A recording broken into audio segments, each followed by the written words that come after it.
গঙ্গা নদী ও বঙ্গোপসাগরের মিলিত স্থানকেই বলা হয় গঙ্গাসাগর। এটি একাধারে যেমন তীর্থভূমি, আবার অন্যদিকে কিন্তু মেলাভূমিও। এই দুয়ের মেলবন্ধনেই গঙ্গাসাগর মেলা। কুম্ভ মেলার পর গঙ্গাসাগর মেলা দ্বিতীয় বৃহত্তম হিন্দু মেলা।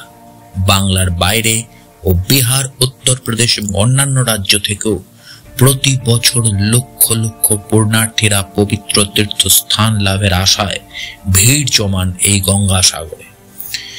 আসলে এই গঙ্গাসাগরকে ঘিরে রয়েছে কপিল মুনির আশ্রম।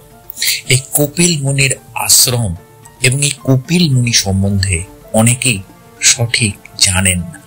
এই কপিল মুনি কি ছিলেন এবং কপিল মুনির কাহিনী কি ছিল, আসুন সেই বিষয়ে একটু আলোকপাত করা যাক। কপিল মুনি ছিলেন একজন বৈদিক ঋষি। তাকে সংখ্যা দর্শনের অন্যতম প্রবর্তক বলে মনে করা হতো। ভগবত গীতায় কপিল মুনিকে সিদ্ধাচল উল্লেখ করা হয়েছে।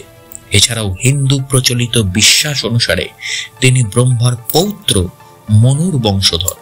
আবার অনেকে বলেন কপিল মুনি হলেন বিষ্ণু ভক্ত অসুররাজ প্রহ্লাদের পুত্র। কথিত আছে অযোধ্যার ইক্ষ্বাকু বংশের রাজা সগর অশ্বমেধ যজ্ঞের আয়োজন করেছিলেন। ভীত হয়ে দেবরাজ ইন্দ্র কপিল মুনির অজান্তেই সেই অযোধ্যা থেকে ইক্ষ্বাকু বংশের সগর রাজার অশ্বমেধের সেই যজ্ঞের ঘোড়া চুরি করে নিয়ে এসে কপিল মুনির আশ্রমে বেঁধে রেখে দিয়ে পালিয়েছিলেন। এরপর যখন সেই অশ্বমেধ যজ্ঞের ঘোড়া খুঁজে পাওয়া যাচ্ছিল না, তখন সগর রাজা গেলেন বেজায় ক্ষিপ্ত হয়ে। সগর রাজার ছিল 60,000 পুত্র সন্তান। তখন সগর রাজা নির্দেশ দিল তার 60,000 পুত্র সন্তানকে যে গোটা বিশ্ব ব্রহ্মাণ্ড ঘুরে তার অশ্বমেধ যজ্ঞের ঘোড়াকে খুঁজে এনে দিতে হবে এবং যে খুঁজে এনে দিতে পারবে তাকেই সিংহাসন দেওয়া হবে। তো এরকম ভাবে গোটা পৃথিবী জুড়ে খুঁজতে শুরু করলো সগর রাজার 60,000 ছেলে।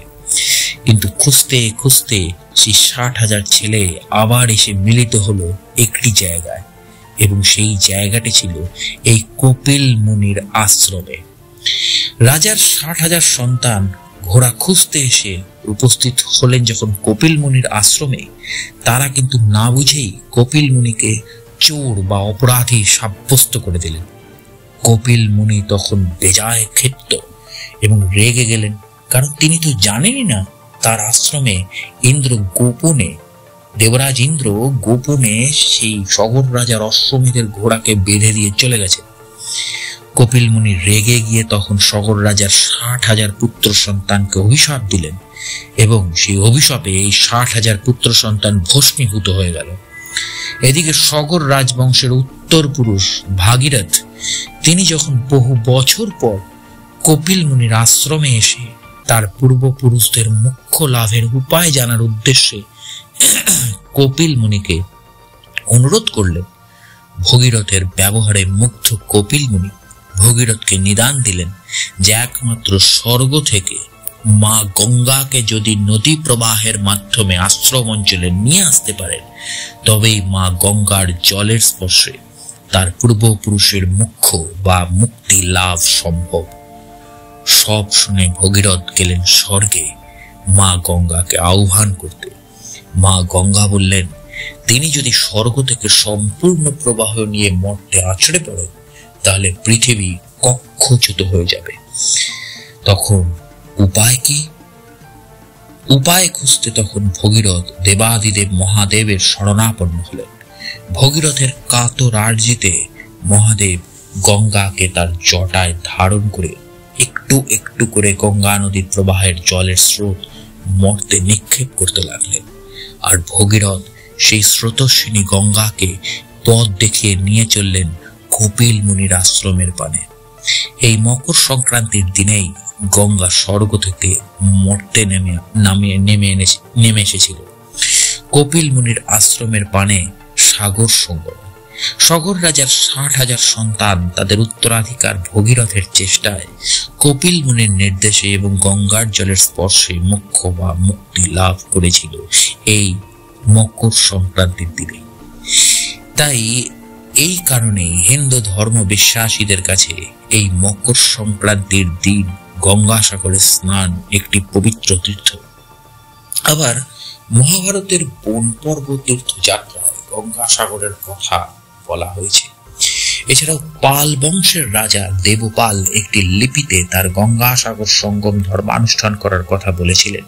লোককাহিনী অনুযায়ী এখানে কপিল মুনির আশ্রম ছিল।